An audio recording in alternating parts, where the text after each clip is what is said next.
മോളോ കുളിക്കുന്നോണ്ടായിരിക്കോ സ്വരം മാറിയിരിക്കുന്നത്? പരിക്കനാളിലും പഞ്ചപാവ. അതെ, കറുപ്പ് നിറം എനിക്കിഷ്ടായി. ആ പിന്നെ ആ പല്ലുവിലെ ഹാൻഡ് വർക്കേ ഒന്ന് അമർത്തി ചെയ്തിരുന്നെങ്കിൽ സൂപ്പർ ആയനെ.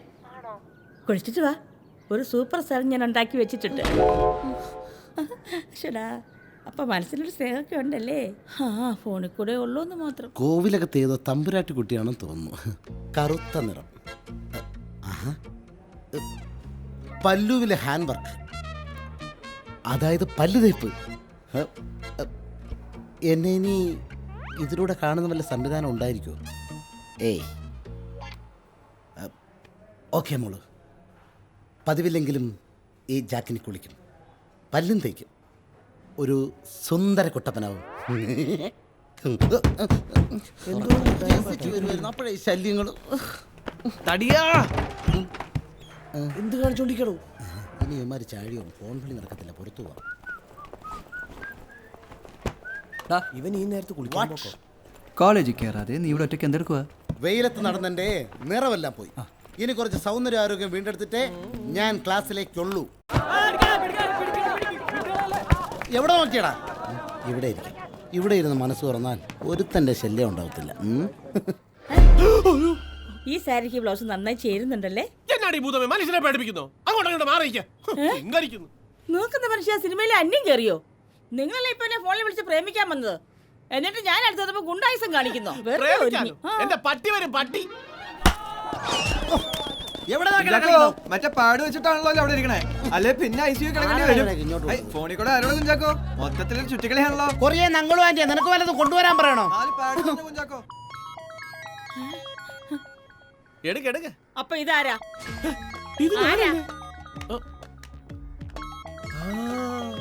അന്നെ ഫോണ് പൊക്കിയവനായിരിക്കും. ഹലോ മോളോ, ഇവിടെ മൊത്തം ശല്യങ്ങളാ. നാളെ 3 മണിക്ക് കാളമുക്കിനടുത്തുള്ള മണീസ് ലോഡ്ജിൽ വരുമോ? അവിടെ വെച്ച് നമുക്ക് ഹൃദയം കൈമാറാം.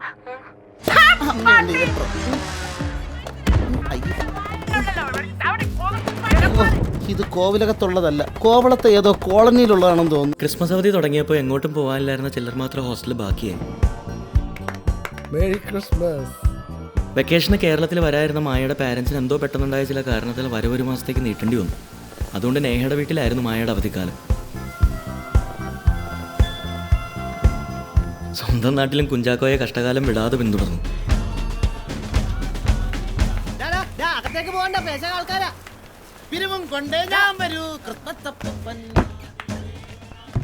ക്രിസ്മസ് പാപ്പ നോക്ക്. ചെറുക്ക, ഇത് ജാക്കങ്ങളാടാ. പറഞ്ഞാലടാ മോന്ത കാണിക്കണ്ടെന്ന്. മൂളിച്ച കേക്കണ്ട. എന്താടാ, വല്ല പിരിവും കിട്ടിയാ? നല്ല കനത്തില് കിട്ടി. മമ്മി, ഇത് റോണി, വിക്കി, പപ്പ, ഇതാണ് ഞങ്ങളുടെ ടീം. എല്ലാരെയും പറ്റി വേണ്ടത് കേട്ടിട്ടുണ്ട്. ഞങ്ങള് ഒരു കസിന്റെ കല്യാണത്തിന് പോവാ. എന്നാ പിന്നെ പോണ വഴിക്ക് ഇവരെ കൊണ്ട് നിങ്ങളെ ഏൽപ്പിച്ചിട്ട് പോകാന്ന്. അയ്യോ, ഇവരുടെ കാര്യം താങ്കൾ ടെൻഷൻ അടിക്കണ്ട. ഞങ്ങളൊക്കെ ഇല്ലേ? ഓ, എന്നാ ഞങ്ങൾ ഇറങ്ങട്ടെ. ഓക്കെ മക്കളെ. അങ്കിള് ധൈര്യമായിട്ട് വിട്ടു. എവിടെയോ കേട്ട് നല്ല പരിചയമുള്ള സ്വരങ്ങൾ.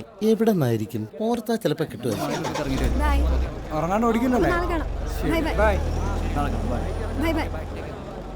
അധികം താമസിയാതെ ഇവരും തിരിച്ചു. മാഹിയിലെത്തിയപ്പോൾ ചിലർ അവിടുത്തെ വിലക്കുറവ് മുതലാക്കി. ചിലർ അടുത്തുള്ള പള്ളിയിൽ കയറി. കുറെ കഴിഞ്ഞ് എവിടെ എത്തിയെന്നറിയാൻ ഞാൻ വിളിക്കുമ്പോൾ വണ്ടിയിൽ പാട്ടും ആഘോഷത്തിനൊക്കെ ശേഷം പലരും തളർന്ന് ഉറക്കം തുടങ്ങിയിരുന്നു.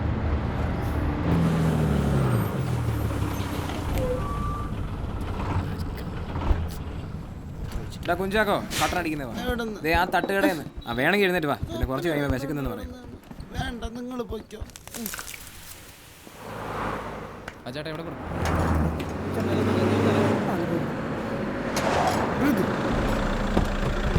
ചൂട് ദോശാടാ. അടുത്തോ എടുത്തോ. ഇവിടെ കൊടുവാ. ഞങ്ങൾ ഇരിക്കുമ്പോ അവർക്ക്. ചേട്ടാ ചേട്ടോ, ഇത്രയും പേര് ഇവിടെ ഇരിക്കുന്നുണ്ടല്ലേ? അധികം താനാരാ? സത്രം പാവല നിനക്കറിയില്ലടാ. അറിയിച്ചാലേ കോപ്പത്തിരിക്കും.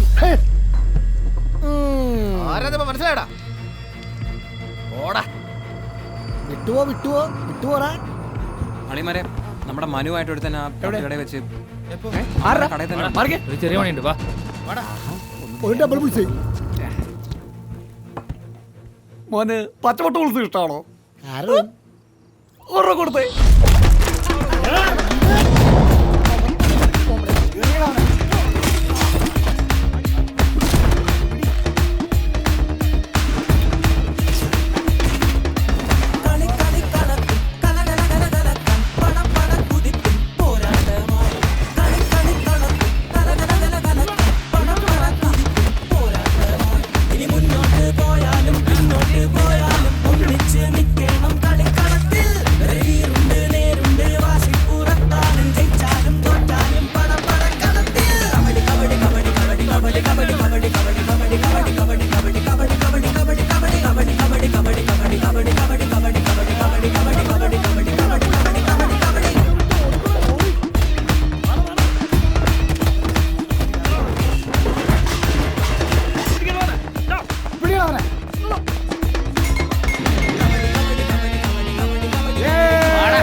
വന്നിരിക്കടാ.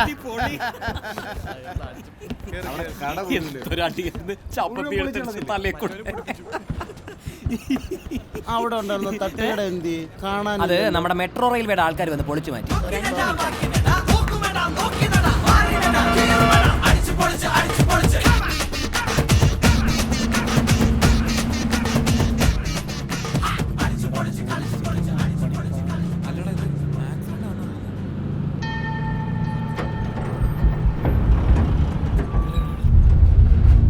നമ്പർ വണ്ടി നിർത്ത്.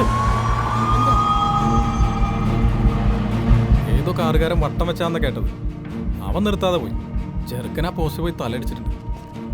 പെണ്ണ് പുല്ലിൽ വീണതുകൊണ്ട് വലിയ പരിക്കില്ല.